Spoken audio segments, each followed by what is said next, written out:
Canada's three major airlines have all canceled flights to Cuba as the island nation experiences an energy crisis. Now, empty planes are heading to Cuba to bring travelers back home. CTV's Rahim Ladhani has been speaking with passengers and joins us live from Pearson Airport this afternoon. Rahim.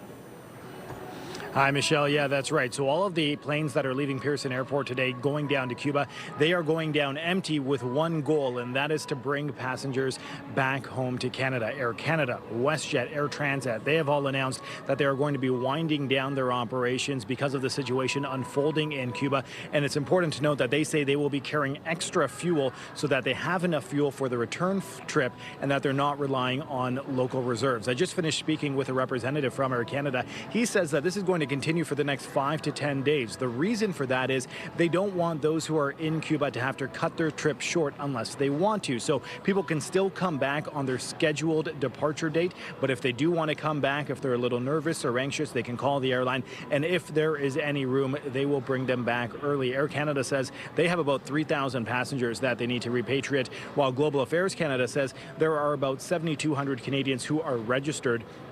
Of course, naturally, that number is likely higher because not everyone registers when they go down for vacation. This travel nightmare really comes because Cuba is experiencing the worst economic crisis in nearly 70 years. For decades, Venezuela had been the primary source of oil for Cuba. It was a source that was cut off when the United States captured Venezuela's president in January.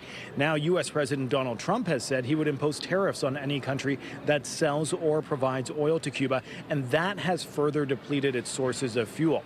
Now, we chatted with Stuart Green, who's in Cuba, and if that name sounds familiar to you, it's because he's a spokesperson for the TTC. He's vacationing there and is scheduled to fly back to Toronto on Thursday. I want you to have a listen to what he's experiencing following Kathy Case. She had her trip to Cuba canceled next month. Take a listen.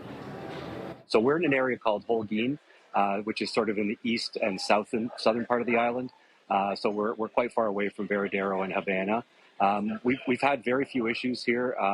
The hotels, the resorts are all on generators. The staff is being bussed in. We've got food. Yesterday, my husband phoned the travel agency and asked if it was going to be canceled or not, and they assured him no, only up to February 25th.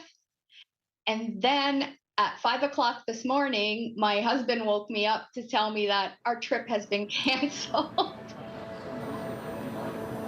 Now, the major airlines say they're going to be winding down operations not just for a week or two, but till the end of April to the beginning of May. Anyone who has a trip scheduled for Cuba, they will be reimbursed for sure. And we are expecting the first flight to arrive from Veradero just before 3 p.m. And we'll be here and try to effort to chat with some passengers to see what their experiences has been like. Reporting live, I'm Rahim Ladhani. Nathan, back to you. All right. Thank you, Rahim.